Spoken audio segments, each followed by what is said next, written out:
Hello guys, my name is Lazaro and today we're going to be doing another LeetCode problem. This problem is called Subdomain Visit Count. A website domain discuss.leetcode.com consists of various subdomains. At the top level we have com, so right here. At the next level we have leetcode.com, so from LeetCode all the way to the end. So now we have leetcode.com. And at the lowest level we have discuss.leetcode.com. So all of this. When we visit a domain like discuss.leetcode.com, we also visit the parent domains. So the parent means leetcode.com and com. So for this domain, we visit all the upper levels. So this level right here, leetcode.com, and then just com. A count pair domain is a domain that has one of the two formats, rep d1.d2.d3 or rep d1.d2, where rep is the number of visits to the domain and d1.d2.d3 is the domain itself. So here now they give us an example to make sure we're not confused. For example, 9001 discuss.leetcode.com is a count paired domain that indicates that discuss.leetcode.com was visited 9001 times. Given an array of count paired domains, CP domains, return an array of the count paired domains of each subdomain in the input. Now this is very important, this sentence right here. You may, or this part of the sentence, you may return the answer in any order. So what does this mean? Return any array of the count paired domains of each subdomain in the input. So we visited discuss.leetcode.com 9001 times, but we also visited its parent domains.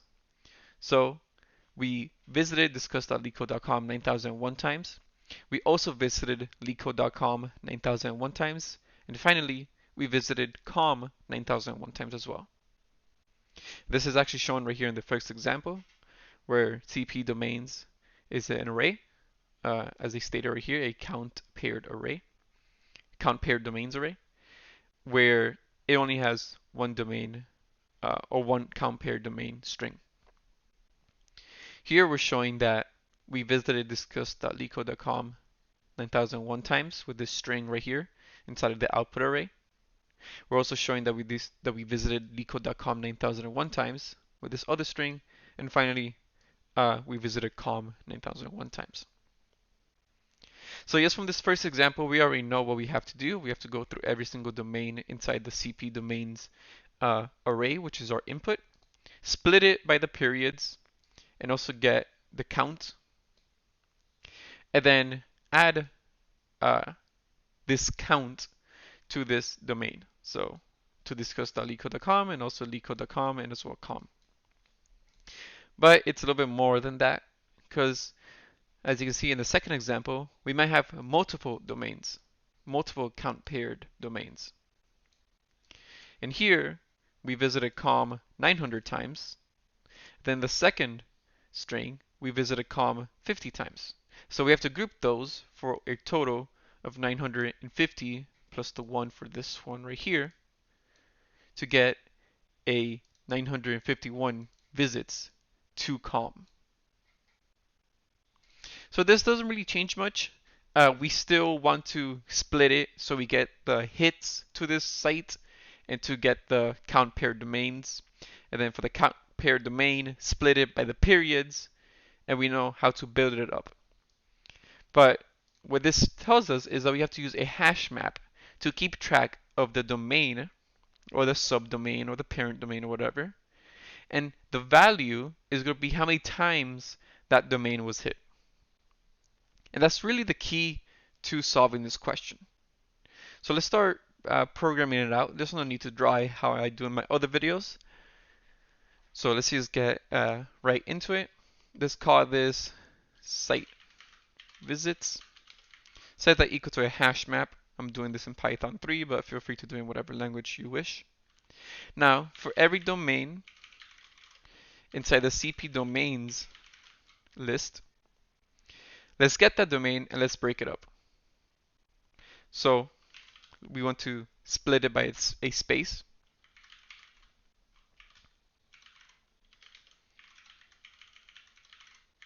So I'm just going to do dot split, and that's going to automatically split it by that space.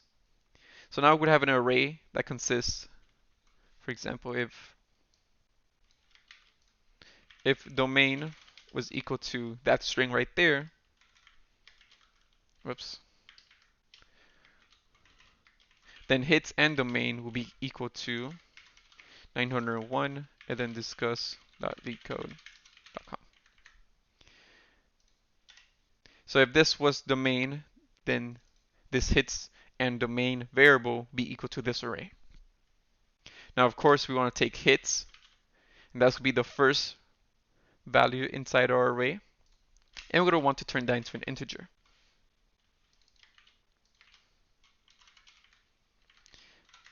Now we want to take the domain itself. Let's call it domain name, and that's going to be the second argument, or the second element in our array. Perfect. Now we're going to want to split this domain name by the periods as well. So in fact, I'm just going to do this right here. We're going to split it by the periods. So if domain name was not equal to this right here, if we were to split it by the periods, then we will get an array that consists of just these strings, of discuss, LeetCode, and then com. And this pretty much gives us all the top layer subdomains that we want. And then from here, we can really build it out. So for example, let's say we can start off with an empty string called website. And now while this domain name is not empty, let's pop it to get the current level for this subdomain. Let's call this subdomain. Whoops. Perfect. And let's add it to our website, of course, because we want to build it out.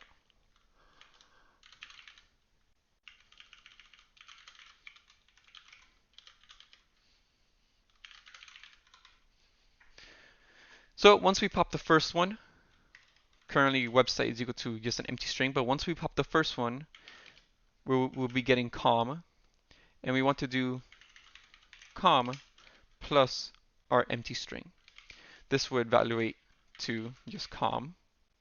But for the next iteration, if we were to continue with this logic, we'll be getting LeetCode, and then plus com. And this would evaluate to LeetCode, LeetCode com.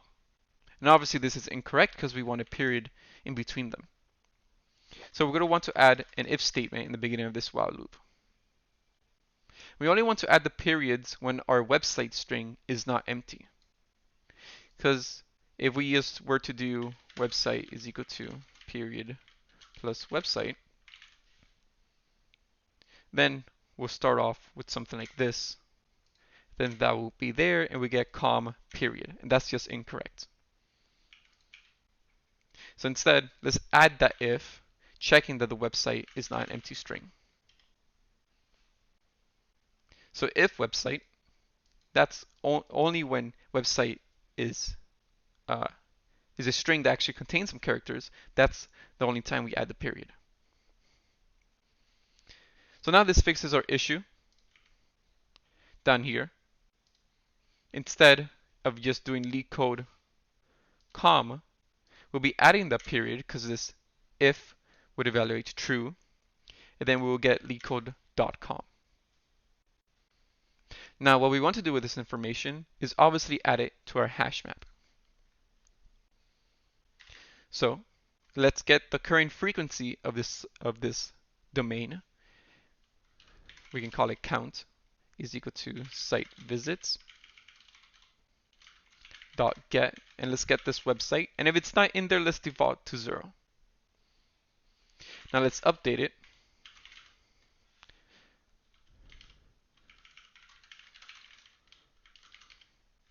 Let's set it equal to count plus the amount of hits.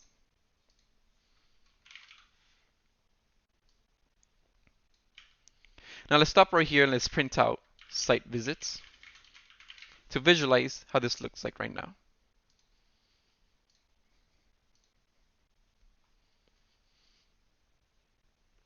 So right here, as you see, it's breaking it down correctly. We have com with a hit of 9001. Then we have LeetCode.com with another hit of 9001. And then finally we have the full domain discuss.leetcode.com for another hits of 9001. Now what do we want to do with this information? Well, we want to group them. We want to take the key and the value and put them together in a string that follows the expected output or the format of the output they want from us. Now to do this, we can actually do this in one line in Python, but just to make it clean and simple to understand, I'm going to do it in multiple. So what we first have to do is take our hash map and let's retrieve both the key and value. So we can do this using the items method. Here let's call it domain, then hits for in site visits dot items. There we go. This will return the domains and hits, the keys and values. And let's create a variable called answer, which will be an empty array. Now let's make a CP domain string, and let's set up the proper output, the proper format. First, they want the hits, so let's add the hits, and then a space and the domain. And now let's append this to our answer array. And finally, let's return it. So let's run this code one more time. Perfect, so that gets accepted. Let's try the second example test case.